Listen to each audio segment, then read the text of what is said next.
I'm Michael Moore. Hi, I'm Noah Baumbach. Hi, my name is Richard Pena, and I'm the program director of the Film Society of Lincoln Center. I'm Wendy Keyes. I was a longtime employee of the Film Society of Lincoln Center in all of its manifestations. I'm Joanne Koch. I'm Mariam Sony. I'm Scott Foundas. I'm Christine Vachon of Killer Films. Jim Hoberman speaking. I'm Martin E. Siegel. I'm Rose Kuo, the executive director of the Film Society of Lincoln Center.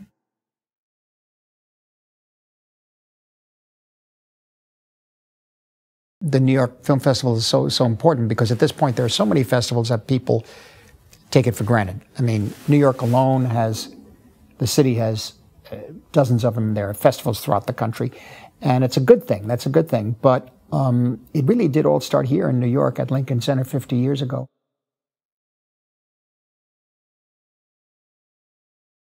Bill Schuman said to me, Marty, I'm having a problem. John D. Rockefeller III doesn't believe that film is an art form. To be on the same level as the accepted by the establishment as an art form, this was a wonderful thing. People went to the movies, but whether they thought of it as an art form, I don't know. You know, the opening film festival, the lineup was amazing. You had Buñuel, The Exterminating Angel, which was the first night. They were filmed by Olmi, Ozu, Rocha. I was one of the people who loved going to the movies, enjoyed them, but I didn't think of it specifically as an art form. Polanski, Chris Marker, Jean-Pierre Melville, Alain Resnais, Kobayashi, Joseph Losey, Terry Nielsen, Bresson. What was an early beginning and appreciation became an overwhelming interest for many people. And it was like a major feast to be at. It is 49 years ago, so it's a little dim, but it was pretty festive and there was a lot of drinking. And I was always considered the party girl because I thought it's at those parties that you have those moments where you can actually have those exchanges with the filmmakers that come to New York. The early years, there was like a plethora of gems. And it was a wonderful opportunity to discover the new wave. That's the kind of thing that I wanted to mix up all the time, because the festival can't just be screenings of films. I did know Truffaut. Some were more reclusive, obviously, and some were not interested at all. I was also very fond of Jonathan Demme. Jean-Luc Godard was not a party guy, to say the least. Well, my story with Jean-Luc Godard is when we showed Hail Mary. Jean-Luc Godard's Hail Mary. We had protests that went on for months. You know, I'd only been here for a couple of years, and it was just like, it was incredible. Thousands of people were calling up from all over the country to protest our showing of Hail Mary. Obviously, it was a very controversial film. I was told I was going to burn in hell. Of course, nobody had seen it. He's not that kind of guy who's going to get up and make a political statement in front of an angry mob. All around the streets, all around Alice Tully Hall, carrying these life-size or bigger than life-size statues of the Virgin Mary. And then, of course, Godard leaving town before the projection of it. I got a call that he was leaving. Phone rang, and I picked it up because that was my job. And it was someone making what sounded like perhaps a veiled attempt at sort of threatening that something terrible might happen. And I ran across the street, and I said, Jean-Luc, how can you do that? Look, and he said, it's only a movie. That's kind of what we do, is get people all excited about things.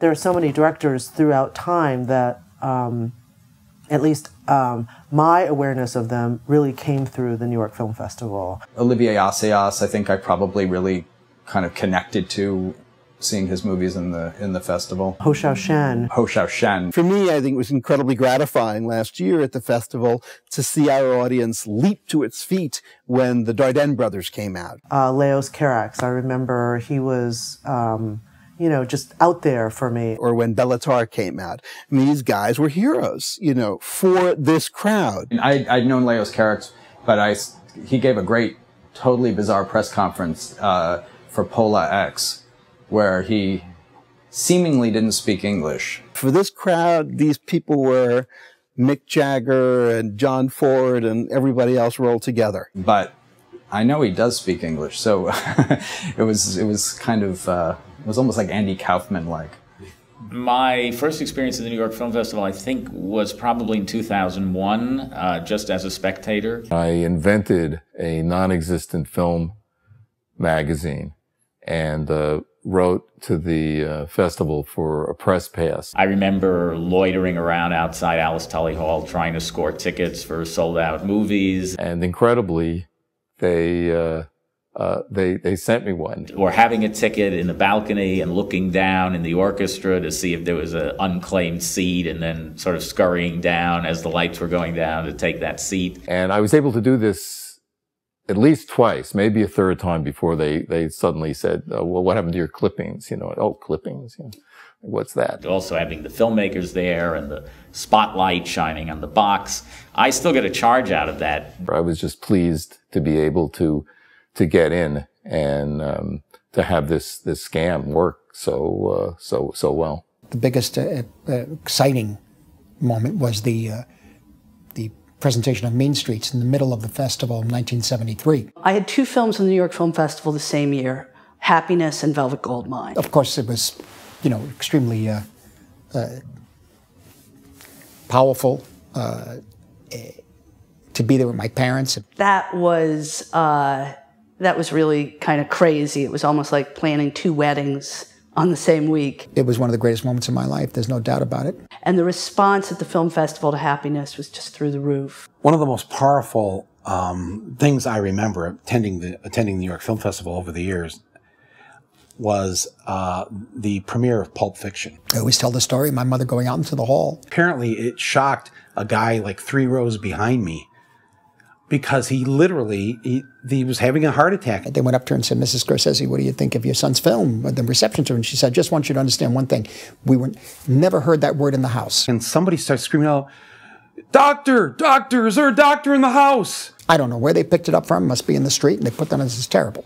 You know, not that the film is terrible, she said, but we never allowed to use that word in the house. And she was right. That a movie would actually cause that kind of reaction, that should be studied. The New York Film Festival has managed to be very consistent across 50 years. The festival landscape has changed so much. I mean, New York Film Festival, when it started, was one of a few. It's very hard for a festival to maintain its original objectives. Now it's, you know, one of a few happening that week or that month. In the end, I think there's a pact between the festival and our audience. The festival's grown in the sense that we have new theaters, we have bigger retrospectives, we show more documentaries, avant-garde films, shorts. You might agree, you might disagree, but you know it's been selected. You know that if there's an African film there, or a Latin American film, or some very low-budget independent, it's there because the selection committee really believed that this was a work that deserved to be in the New York Film Festival.